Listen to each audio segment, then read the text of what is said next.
भगवान शंकर के पूर्ण रूप काल भैरव। एक बार सुमेरु पर्वत पर बैठे हुए ब्रह्मा जी के पास जाकर देवताओं ने उनसे अविनाशी तत्व बताने का अनुरोध किया। शिवजी की माया से मोहित ब्रह्मा जी उस तत्व को न जानते हुए भी इस प्रकार कहने लगे, मैं ही इस संसार को उत्पन्न करने वाला स्वयंभू, अजन्मा, एकमात्र ईश्वर, अनादि भक्ति, ब्रह्मा घोर निरंजन आत्मा हूँ। मैं ही प्रवृत्ति और निवृत्ति का मूलाधार, सर्वलीन पूर्ण ब्रह्मा हूँ। ब्रह्मा जी ऐसा की पर मुनि मंडली में विद्यमान विष्णु जी ने उन्हें समझाते हुए कहा कि मेरी आज्ञा से तो तुम सृष्टि के रचयिता बने हो, मेरा अनादर करके तुम अपने प्रभुत्व की बात कैसे कर रहे हो। इस प्रकार ब्रह्मा और विष्णु अपना अपना प्रभुत्व स्थापित करने लगे और अपने पक्ष के समर्थन में शास्त्र वाक्य उद्धृत करने लगे। अंततः वेदों से पूछने का निर्णय हुआ तो स्वरूप धारण करके आए चारों वेदों ने क्रमशः अपना मत इस प्रकार प्रकट किया। ऋग्वेद, जिसके भीतर समस्त भूत निहित हैं, तथा जिससे सब कुछ प्रवत्त होता है और जिसे परमात्म कहा जाता है, वह एक रुद्र रूप ही है। यजुर्वेद, जिसके द्वारा हम वेद भी प्रमाणित होते हैं तथा जो ईश्वर के संपूर्ण यज्ञों तथा योगों से भजन किया जाता है, सबका दृष्टा वह एक शिव ही है।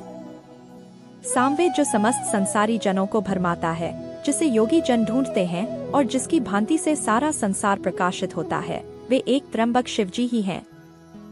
अथर्ववेद, जिसकी भक्ति से साक्षात्कार होता है और जो सब या सुख दुख अतीत अनादि ब्रह्म हैं, वे केवल एक शंकर जी ही हैं। विष्णु ने वेदों के इस कथन को प्रताप बताते हुए नित्य शिवा से रमण करने वाले दिगंबर पीतवर्ण धूली धूसरित प्रेमनाथ कुवेटाधारी सर्वावेष्टित वृपनवाही नियसंग शिवजी को पर ब्रह्म मानने से इनकार कर दिया। ब्रह्मा विष्णु विवाद को सुनकर ओंकार ने शिवजी की ज्योति नित्य और सनातन पर ब्रह्म बताया, परंतु फिर भी शिव माया से मोहित ब्रह्मा विष्णु की बुद्धि नहीं बदली। उस समय उन दोनों के मध्य आदि अंत रहित एक ऐसी विशाल ज्योति प्रकट हुई कि उससे ब्रह्मा का पंचम सिर जलने लगा। इतने में त्रिशूलधारी नीललोहित शिव वहां प्रकट हुए तो अज्ञानतावश ब्रह्मा उन्हें अपना पुत्र समझकर अपनी शरण में आने को कहने लगे। ब्रह्मा की संपूर्ण बातें सुनकर शिवजी अत्यंत क्रुद्ध हुए और उन्होंने तत्काल भैरव को प्रकट कर उससे ब्रह्मा पर शासन करने का आदेश दिया। आज्ञा का पालन करते हुए भैरव ने अपनी बाईं उंगली के नखाग्र से ब्रह्मा जी का पंचम सिर काट डाला।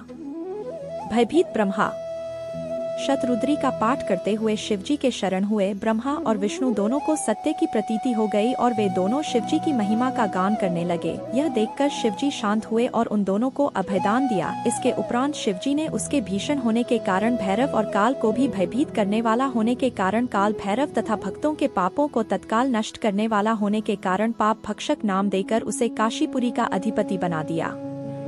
फिर कहा कि भैरव, तुम इन ब्रह्मा विष्णु को मानते हुए ब्रह्मा के कपाल को धारण करके इसी के आश्रय से भिक्षावृत्ति करते हुए वाराणसी में चले जाओ। वहां उस नगरी के प्रभाव से तुम ब्रह्म हत्या के पाप से मुक्त हो जाओगे। शिवजी की आज्ञा से भैरव जी हाथ में कपाल लेकर ज्यों ही काशी की ओर चले, ब्रह्म हत्या उनके पीछे पीछे हो चली। विष्णु जी ने उनकी स्तुति करते हुए उनसे अपने को उनकी माया से मोहित न होने का वरदान मांगा। विष्णु जी ने ब्रह्म हत्या के भैरव जी के पीछा करने की माया पूछना चाही तो ब्रह्म हत्या ने बताया कि वह तो अपने आप को पवित्र और मुक्त होने के लिए भैरव का अनुसरण कर रही है।